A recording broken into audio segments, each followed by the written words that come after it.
Bonsoir tout le monde. Bonsoir Shafiq. Salam alaikum. Nadif. Marhaba. Salam Nabil. Coucou Hani. Marhaba بكم كاملين.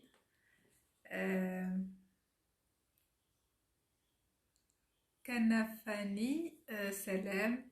نتمنى لك المزيد من التألق. شكرا لك. كل شيء على الضحكة. شكرا لكم en tout cas. شكرا لكاع الناس اللي هنا. كوكو قمر مرحبا بكم. On va essayer de faire ce live en français, donc je m'excuse auprès des personnes arabophones qui vont pas pouvoir nous suivre aujourd'hui. Mais dernièrement, j'ai fait pas mal de lives en arabe et j'ai des demandes en français, donc soyez patients pour cette fois-ci. Et voilà, je reviendrai très vite pour un autre live en français. Mais aujourd'hui, j'avais envie voilà, de parler de ces blessures d'enfance qu'on traîne à l'âge adulte, qui conditionnent même, j'ai envie de dire, notre vie d'adulte. Ce qui était interpellant pour moi en rentrant au Maroc, c'est de découvrir à quel point, au contact de certaines personnes ou au contact de certaines situations, mon corps en fait, révélait une certaine douleur ou une certaine information qui était presque restée endormie quand j'étais loin du pays.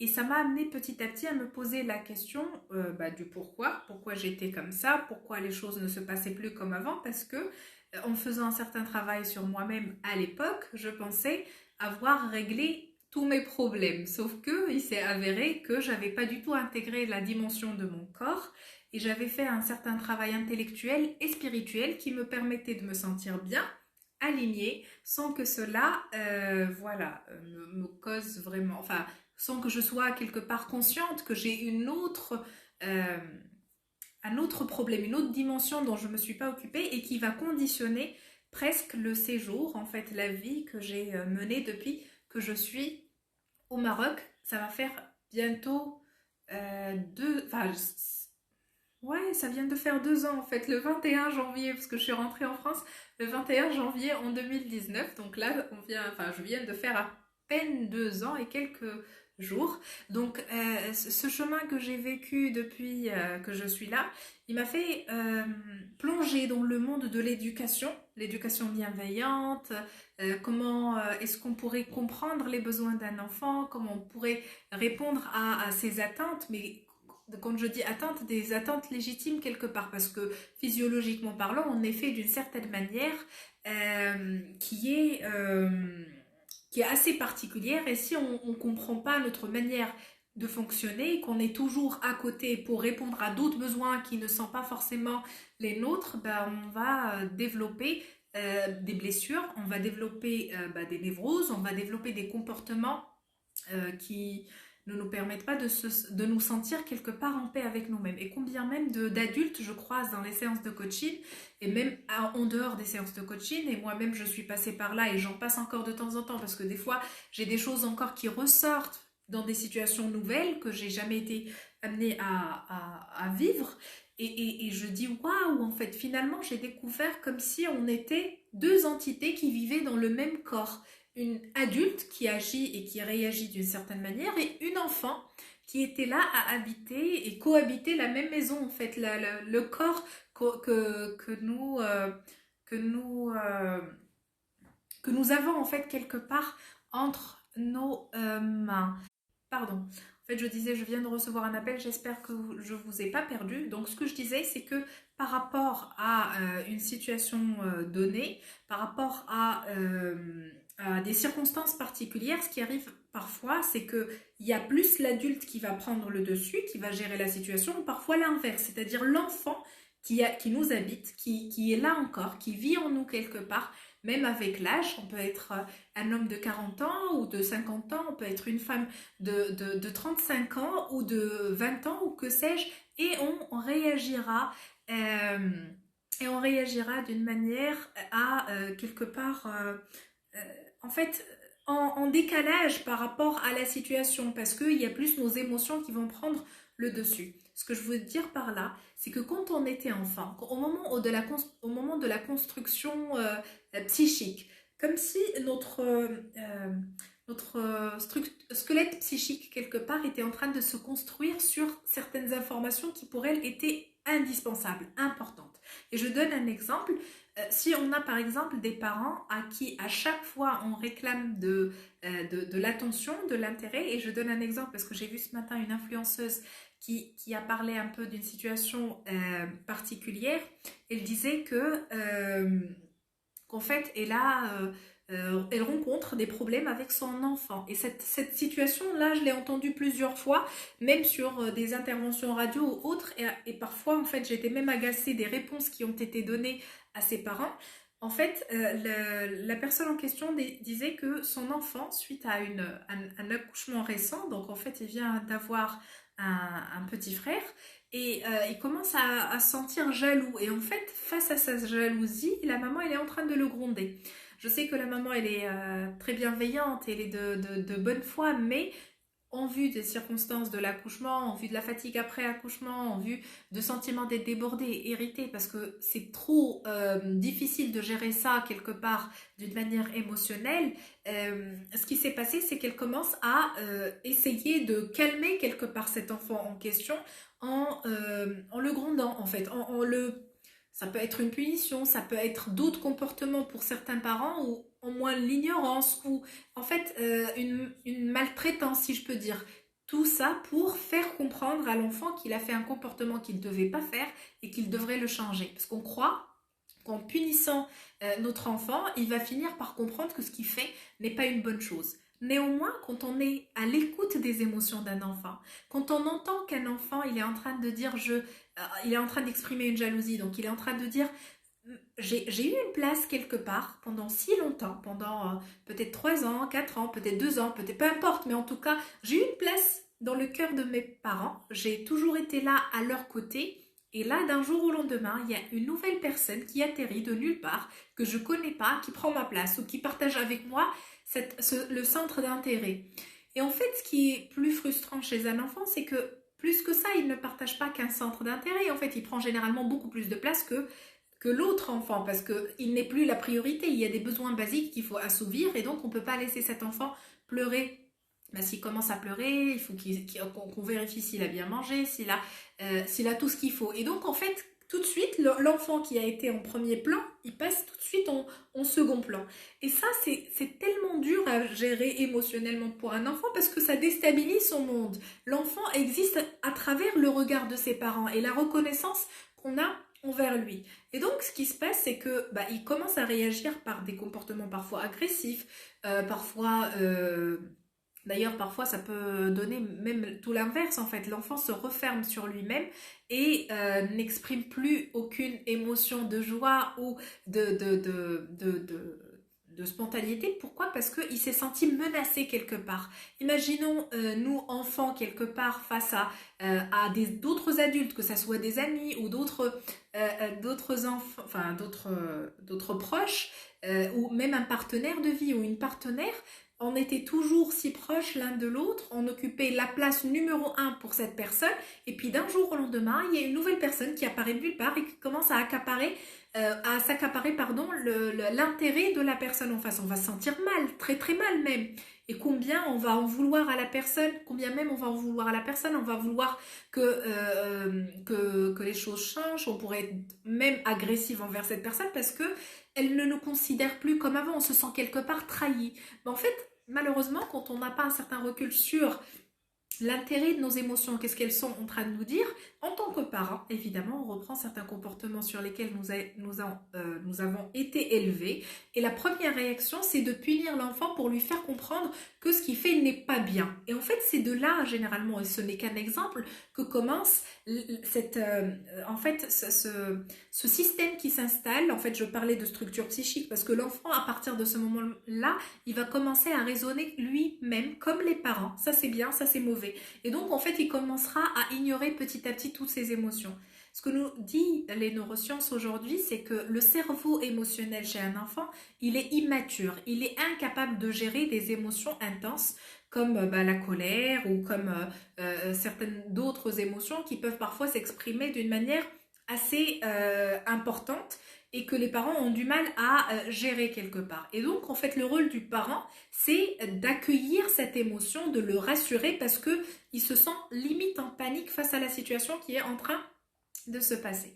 Ce que je pourrais dire par rapport à ça, c'est que le cumul des situations comme celle-ci, que ce soit face à un autre enfant, face à une frère ou un sœur, face à d'autres situations de la vie, si à chaque fois on exprime un besoin, parce que là par exemple moi je vais exprimer à maman et papa que je suis jaloux à ma manière, parce que je ne sais pas mettre des mots sur ce que je ressens, je ne saurais pas dire que mon frère ou ma sœur est venu me prendre ma place avec vous, donc je me sens délaissée et rejetée, je ressens de l'injustice, donc est-ce que vous pourriez bien m'occuper de moi comme vous faisiez avant? On trouvera même ça illégitime quelque part, même si on suppose que l'enfant est capable de le dire, mais émotionnellement parlant, c'est presque un tremblement de terre qu'il est en train de vivre de l'intérieur, donc il y a tout qui est en train de se déstabiliser. Tout ça pour dire quoi?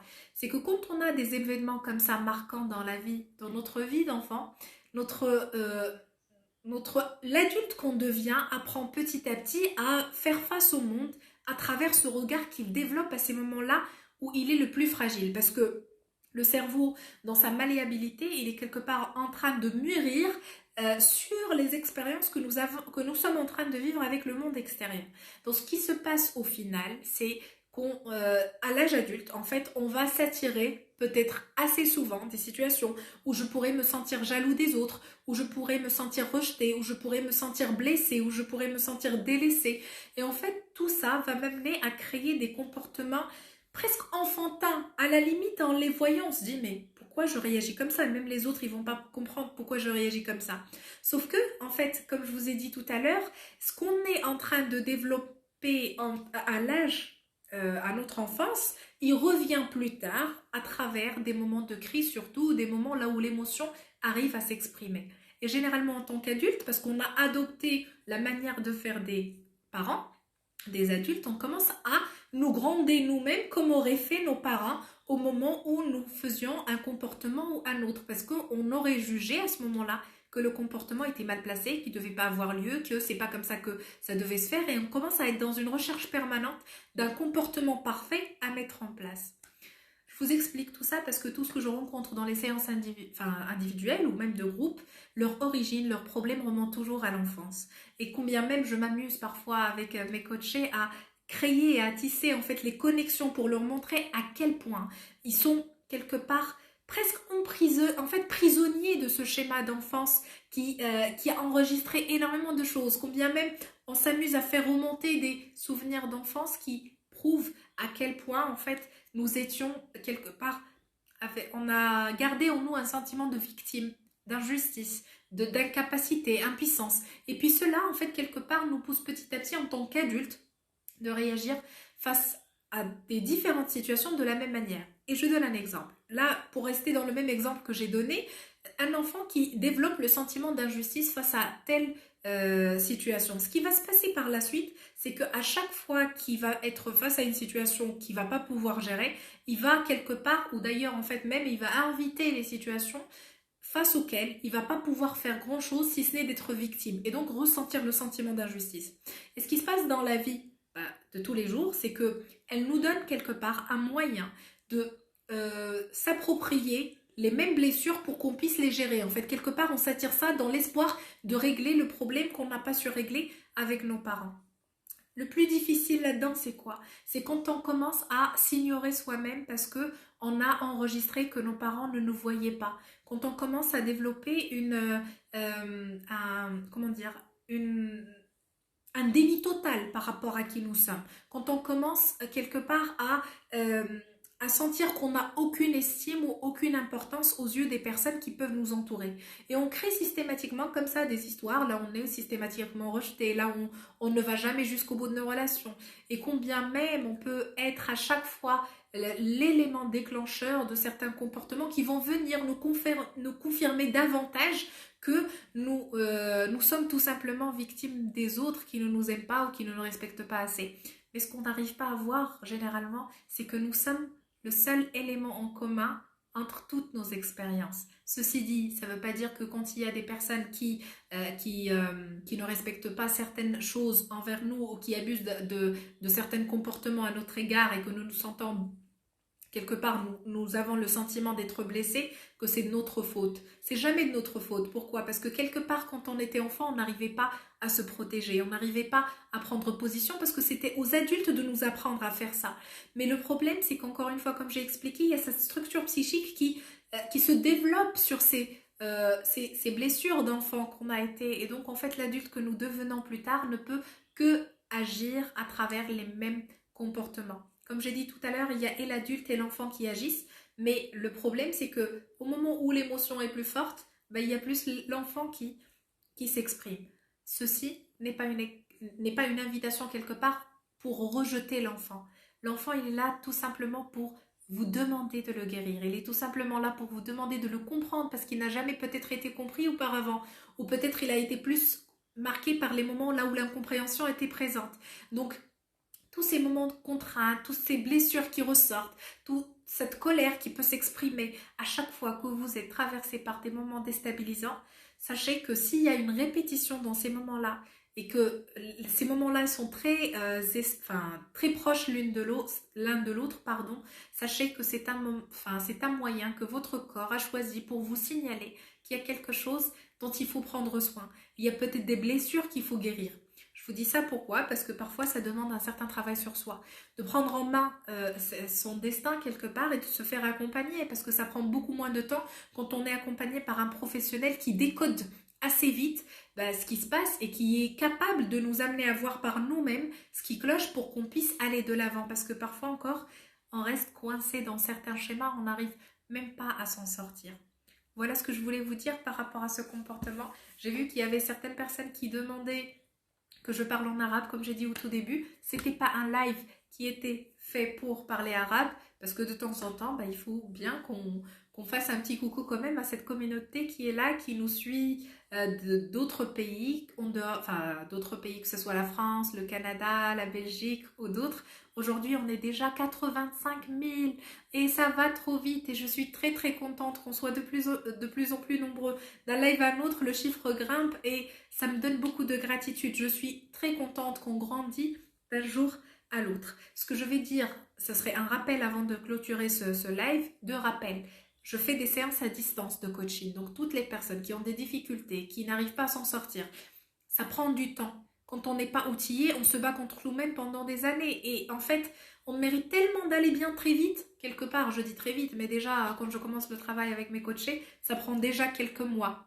Donc, prenons ce temps. Prenons le temps parce que si c'est pas quelque chose que vous faites volontairement, peut-être que la vie vous invitera à faire dans la douleur. Je le dis souvent et je le répète, ce qu'on n'apprend pas en douceur, on l'apprendra dans la douleur.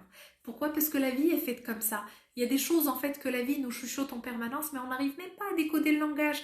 Comme on a appris certaines choses sur la vie, oui, non, il faut pas que tu pleures. Non, il faut pas que tu sois jaloux. Non, il faut pas que tu sois en colère.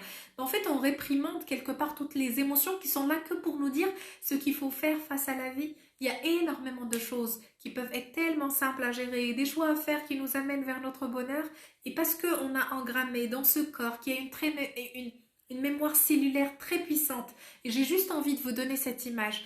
Imaginez, les personnes qui conduisent vont comprendre très vite de quoi je parle. Vous savez, en fait, cette mémoire qu'on a dans nos pieds quand on prend un véhicule et qu'on est réglé sur la vitesse de sa réaction quelque part. Si on change de véhicule et que le carburant est différent, on passe d'un véhicule qui va peut-être trop vite réagir à un véhicule qui va un peu moins vite. Donc en fait, on ressent dans notre pied que c'est pas normal, que je suis pas encore adaptée à la vitesse du véhicule. Il me faut un petit temps d'adaptation. En fait, cette réaction inconsciente de notre pied face à un frein ou à un accélérateur, en fait, elle dit tout simplement que le corps a une mémoire. Et heureusement qu'elle a cette mémoire, parce qu'il nous facilite tellement la tâche pour gérer notre quotidien et de fournir le minimum d'efforts. Néanmoins, ce même corps dont la mémoire est cellulaire, il a parfois des conséquences qui peuvent être contre nous, dans le sens où si on a vécu des expériences douloureuses dans le passé, il nous ramènera ça systématiquement à travers des situations qu'on vit avec un partenaire, avec un ami, avec des personnes qui sont là apparemment juste pour nous décevoir ou pour nous laisser ou pour nous abandonner. Mais en fait, il nous raconte tout simplement que l'histoire remonte à très très loin. Donc, soyez vigilants par rapport aux signes que les histoires que vous vivez vous envoient. Et encore, faut-il apprendre à écouter ces signes-là et de ne pas les interpréter d'une manière à nous desservir quelque part. Donc, les deux rappels, c'est quoi? Je fais des séances individuelles pour accompagner les gens à distance. Et ça, vous n'avez pas d'excuse, peu importe où vous avez. Si vous avez l'envie et la volonté de faire ce chemin et si vous avez marre de souffrir, sachez qu'il y a un coaching de qualité qui pourrait vous proposer une écoute bienveillante. Tout ce que je vous dis là, encore une fois, dans les séances, à travers les lives, c'est une manière théorique de vous partager des choses, mais Dieu sait que ça ne suffit pas. Dieu sait que c'est pas assez. En fait, je fais de mon mieux pour vous partager le maximum de choses possibles. Mais je sais qu'il y a certaines choses, si on ne fait pas le chemin pas à pas, et d'ailleurs en fait c'est possible de le faire dans la vie sans se faire accompagner, mais ça prend généralement beaucoup plus de temps. Et c'est pour ça je dis quand vous êtes dans une souffrance et que cela commence à vous alourdir le dos, bah soyez un peu doux envers vous-même, un peu généreux, soyez dans la bienveillance et offrez-vous cette possibilité de vous faire accompagner encore une fois par un professionnel parce que se faire accompagner par un professionnel, ça peut vous changer radicalement la vie. Voilà, ça c'est la première chose. La deuxième chose, c'est notre événement du 14 février. Oui, oui, oui, on va se voir le 14 février. La Saint-Valentin s'approche et il fera peut-être il sera bien de faire un point sur notre vie amoureuse. Je vous ai partagé au début de l'année à travers ce live avec lequel j'ai clôturé 2020 et j'ai commencé avec vous 2021, que j'ai émis une intention pour cette année 2021 qui est de rencontrer l'amour. Et Dieu sait que je sais que c'est quelque chose qui fait sortir des résistances. En tout cas, j'ai fait déjà un long chemin pour comprendre mes blocages de passé qui ont fait que beaucoup de mes relations n'aboutissaient pas et que j'étais dans une répétition systématique que je ne comprenais pas et que je subissais comme étant une injustice parce que moi-même dans ma vie, j'ai vécu des traumas et des choses qui ont marqué mon enfance et en vue de mon hypersensibilité. En fait, je reproduisais inconsciemment les mêmes comportements. Mais en fait, ce que j'ai envie de vous partager lors de cette journée, c'est votre histoire à vous. De la comprendre, de mettre de la lumière, de savoir pourquoi vous êtes systématiquement déçu, pourquoi vous n'arrivez pas à être joyeux dans une relation, pourquoi vous vous sentez pas plein, pourquoi vous êtes toujours dans l'attente qu'un autre de l'extérieur vienne vous combler. Et pourquoi vous attirez toujours peut-être des personnes qui ne vous comblent pas finalement parce que voilà, en fait, la répétition dit que ça arrive pas. Donc voilà, ça, pour toutes les personnes qui voudraient des informations, que ce soit pour le coaching individuel ou pour l'accompagnement de cette journée de la Saint-Valentin, on va être dans un endroit très très beau. Je vais vous partager dans les stories la vidéo du lieu pour que vous puissiez voir à quoi ça ressemble. Je vais essayer de caler rapidement un montage pour notre événement de fin d'année parce qu'il vous montrera aussi l'ambiance qu'on a pendant les événements parce que je trouve qu'on partage une énergie presque magique. Et voilà, les personnes qui ont besoin de plus d'informations, envoyez-moi un mail sur ikacoach1@gmail.com. Vous le trouverez, le mail, vous le trouverez sur la page. N'hésitez pas à me laisser un mail parce que j'arrive pas à suivre les messages que vous envoyez sur la page. Je suis vraiment désolée. J'aimerais tellement pouvoir répondre à tout un chacun, mais parfois, voilà, en fait, on reçoit presque des dizaines de messages par jour. J'essaye de temps en temps de piocher quelques-uns pour répondre, surtout s'il y a des questions claires et des choses voilà, auxquelles je pourrais répondre tout de suite. Mais je vous dis, je pense à vous. J'essaye de faire un tour de temps en temps pour vous répondre en attendant de trouver peut-être quelqu'un à nouveau. Parce qu'avant, il y avait une personne qui m'aidait pour gérer la page, mais c'est plus le cas aujourd'hui. En tout cas, il n'y a pas de personne qui s'occupe aujourd'hui des messages. Dès que c'est possible, on essaiera de répondre à tous vos messages. Donc, si vous avez des demandes ou des questions, ça serait avec grand plaisir. Partagez autour de vous ce message. Partagez autour de vous les lives. Continuez de partager. Merci, merci, merci pour vos partages. Merci pour votre générosité d'action quelque part. Je suis très touchée par cette belle énergie de partage que je vois grâce à vous, grâce à vos commentaires et grâce à cette volonté de pousser plus loin ce message que je vous partage à travers un live ou une photo ou un statut que je vous écris. Prenez bien soin de vous. Et puis sachez que je vous aime très très fort. Salam alaikum.